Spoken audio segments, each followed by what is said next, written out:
Κλέψιμο τώρα από τον Αντρέα Άλβες. Σέντρα, Εφρέμ, μεγάλη ευκαιρία, γκολ, 1-0 η Ομόνοια. Στο 31ο λεπτό αυτή τη φορά ο Εφρέμ βρίσκει στόχο.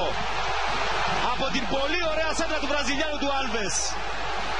Στη δεξιά γωνία του Μάστρου και το 1-0 για τους γηπεδούχους. Με τον Εφρέμ που σκόραρε 2 φορές την Κυριακή κόντρα. Να δούμε εδώ τώρα, πολλές διαμαρτυρίες. Ο Εφρέμ αντιμετωπίζει πρόβλημα.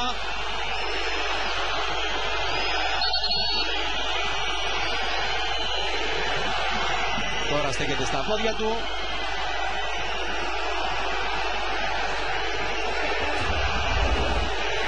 Εδώ βγήκε ο Μάστρου.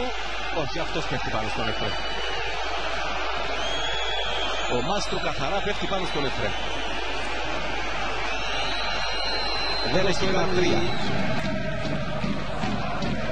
Άλβες. Ωραία κίνηση από τον Χριστοφή. Τρέχει, είναι γρήγορος. Κερδίζει τους παίκτες της Ανόρθωσης και ευκαιρία για το 2-0. Ο Ασίς το κάνει.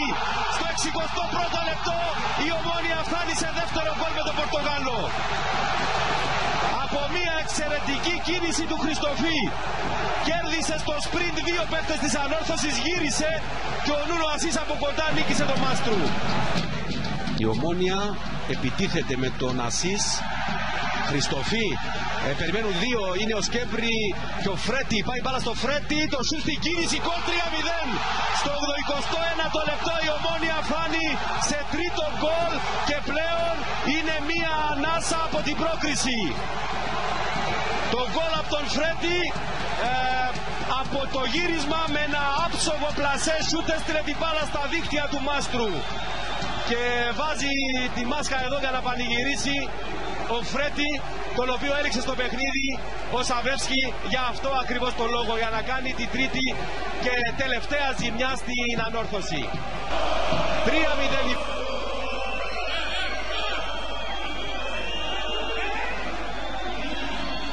Ρέζεκ. Έγινε λάθος. Ωραία κίνηση από τον Λεάντρο, πολύ ωραίο πέρασμα. Πάσα για τον Φρέτη, πολύ ωραία στον Ασίς. Είναι μόνος και έχει μεγάλη ευκαιρία ο Σκέμπρη, αποφεύγει τον Μάστρου. 4-0.